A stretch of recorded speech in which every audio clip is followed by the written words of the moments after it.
Assalamualaikum warahmatullahi wabarakatuh. Semangat pagi Bapak dan Ibu sekalian. Perkenalkan, nama saya Rizka Yuliani. Saya peserta Latsar PUPR dari kelompok 4 nomor absen 7. Untuk video kali ini kita akan bahas tentang agenda 3, di mana tutor adalah Ibu Widayani STM SI. Video kali ini saya akan membahas tentang isu-isu terkait manajemen ASN. Sebelum memasuki pembahasan terkait isu tersebut, kita mengingat kembali apa itu manajemen ASN. Manajemen ASN adalah pengelolaan ASN untuk menghasilkan pegawai ASN yang profesional, memiliki nilai dasar, etika profesi, bebas dari interferensi politik, bersih dari praktik korupsi, kolusi, dan nepotisme. Selanjutnya adalah pembahasan isu. Sebelum kita membahas tentang isu apa saja, pertama kita harus mengidentifikasi isu tersebut.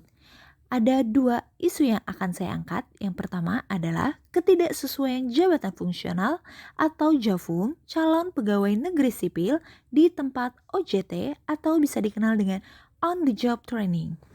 Terdapat 16 calon pegawai negeri sipil yang melakukan OJT di lingkungan Sekretariat Direktorat Jenderal Cipta Karya, di mana 16 CPNS terdiri dari 1 orang dengan jabatan fungsional sebagai perencana, 1 orang dengan jabatan fungsional sebagai peranata komputer, serta 14 orang dengan jabatan fungsional sebagai teknik tata bangunan dan perumahan.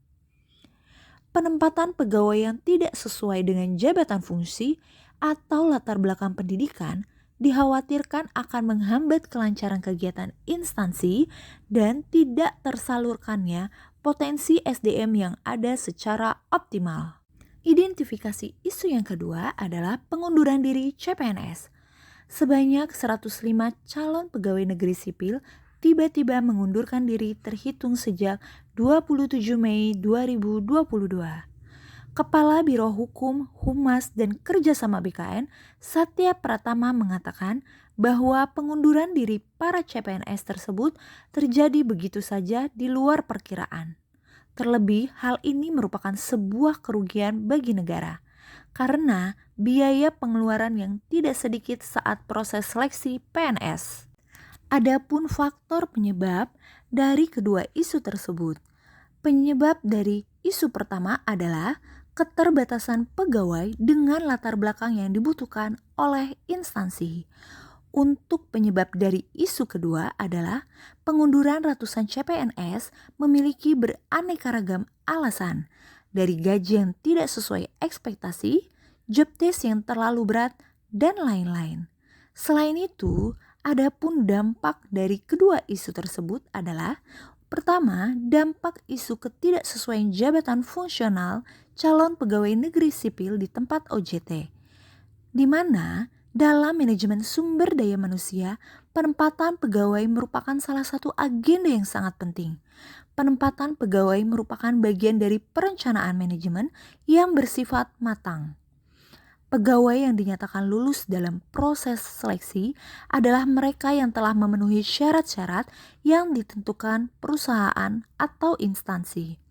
Kemudian, mereka akan ditempatkan pada posisi yang sesuai dengan kualifikasi yang dibutuhkan oleh instansi tersebut.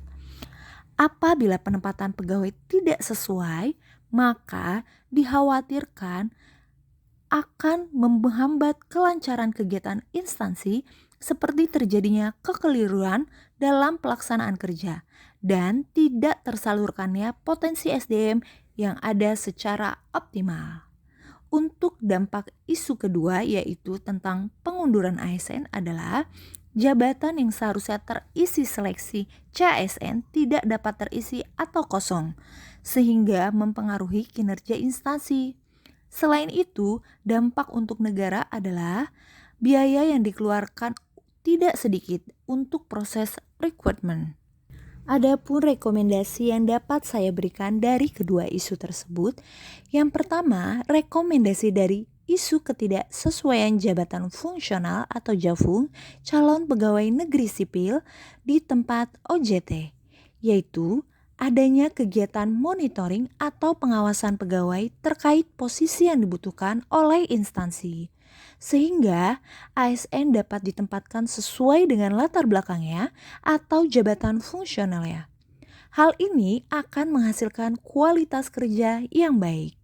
Untuk rekomendasi dari isu pengunduran CASN adalah adanya keterbukaan pada saat rekrutmen CPNS seperti besarannya gaji, tunjangan, hingga penempatan kerja, serta sosialisasi terkait sanksi-sanksi jika melakukan pengunduran diri.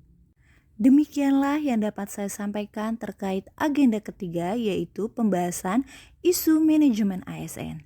Mohon maaf apabila terdapat kesalahan. Wassalamualaikum warahmatullahi wabarakatuh.